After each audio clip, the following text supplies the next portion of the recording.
What if your heart suddenly stopped, right there in your living room? No warning, no pain, just silence. And what if the next sound you heard was your own flatline? We all think we'd see it coming. The pounding heartbeat, the tightening chest, the rush of panic. But what if you didn't? What if one moment you were alive and the next the world had already said goodbye? Here's the strangest part. What if, after all that, you somehow came back? Doctors would call it impossible. Science would call it unexplainable. But it happened to a 68-year-old man named Thomas Reed, whose heart stopped not once, but twice. And what makes his story so haunting isn't just that he survived. It's how he came back, when every rule of medicine said he never should have. Thomas Reed was the kind of man who believed in routine. Tea at 6 a.m., crossword by 8, news by noon. A retired engineer with a quiet smile and a steady heartbeat. Until one evening, that heartbeat simply stopped. No pain, no warning. Just a stillness that turned an ordinary night into a nightmare. His wife found him slumped on the sofa, eyes open, skin turning pale. Paramedics arrived within minutes, but for Thomas, those minutes had already become eternity. The monitor showed a flat line. 20 minutes without a pulse. No oxygen to the brain, no signs of life. The lead doctor shook his head and whispered, "He's gone." Time of death, 8:42 p.m. But what they didn't know was that something inside that still body hadn't given up. Something unseen, something beyond logic, was about to defy every rule medicine had ever known. In the cold silence of the emergency room, the machines stood still. The monitors that once pulsed with life now displayed flat, unblinking lines. Thomas's wife, Margaret, clutched his hand, still warm, but lifeless. She whispered his name again and again, as if the sound alone could pull him back. Around her, doctors moved quietly, wrapping up what they believed was the end of a life. But one nurse, a young woman named Claire, hesitated. She couldn't explain it later, but something deep inside told her to keep going. Her hands pressed against Thomas's chest, steady and determined, refusing to let go even after everyone else had surrendered to the silence. Just one more try, she thought. Just one more.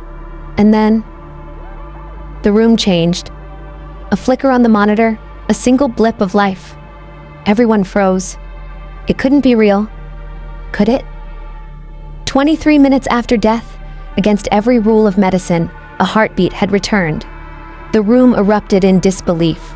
Doctors rushed forward, convinced the machine had glitched. But no, it was real. A faint, fragile rhythm had returned to Thomas Reed's heart. "This can't happen," one of them murmured. 23 minutes without oxygen means irreversible brain death, yet Thomas's heartbeat grew stronger, steadier, as if defying every known law of medicine. Minutes turned into hours. His family waited outside, numb, caught between grief and an impossible hope. Then, just before dawn, something no one could explain happened. Thomas's eyes opened, slowly, unfocused at first, then fixed on his wife's face. He didn't speak. He simply reached for her hand and smiled. Later, when he was finally able to talk, Thomas told the doctors he remembered nothing about those lost 23 minutes. Except one thing, a feeling of absolute peace. He described it as standing somewhere weightless and calm, as if a voice had gently whispered, "Not yet." The doctors had no answers. Their instruments could measure his heartbeat, his brain waves, his recovery, but not the reason he came back. And for Thomas Reed, one question lingered louder than any explanation. Why was I sent back? Days passed, and every test told the same impossible story. No brain damage, no cardiac scarring, no reason he should even be alive. The hospital called it a medical anomaly. Thomas called it borrowed time. He spoke softly now, slower than before, as if every word carried a hidden weight. And then, strange things began to happen. He said he could sense when people entered the room before seeing them. He could detect the faintest smells, antiseptic, rain, even emotions, somehow. The doctors dismissed it as post-trauma sensitivity, but deep down, Thomas knew something inside him had changed. He had been somewhere else, and he'd brought something back. For a while, life returned to a fragile kind of normal, until fate reminded him his story wasn't finished.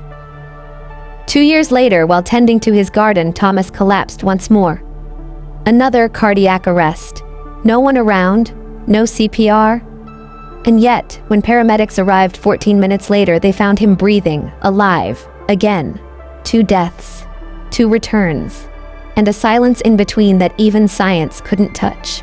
After the second incident, Thomas was no longer the man who once read the morning paper and fixed clocks in his garage. He moved slower now, not from weakness, but from reverence. Every breath felt borrowed, every sunrise, a quiet miracle. The doctors still couldn't explain it. 2 cardiac deaths, 0 brain injury, and a recovery no textbook could justify. So Thomas stopped searching for answers in machines and started looking for meaning in moments. He began visiting hospitals, sitting beside patients who were afraid of dying, speaking softly, not about science, but about peace. He told them that sometimes what we call the end is just a doorway we don't yet understand. "I used to fear time running out," he said once. "But now I think we're given just enough time to finish what truly matters."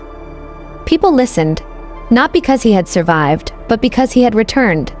And through his calm, steady voice, you could almost hear the heartbeat that refused to stop, a reminder that even when life fades, hope still finds a way to pulse beneath the silence. Thomas Reed shouldn't be alive, not once, and certainly not twice. But maybe that's the secret hidden inside every miracle. They don't break the laws of science. They remind us how little we truly understand about life itself.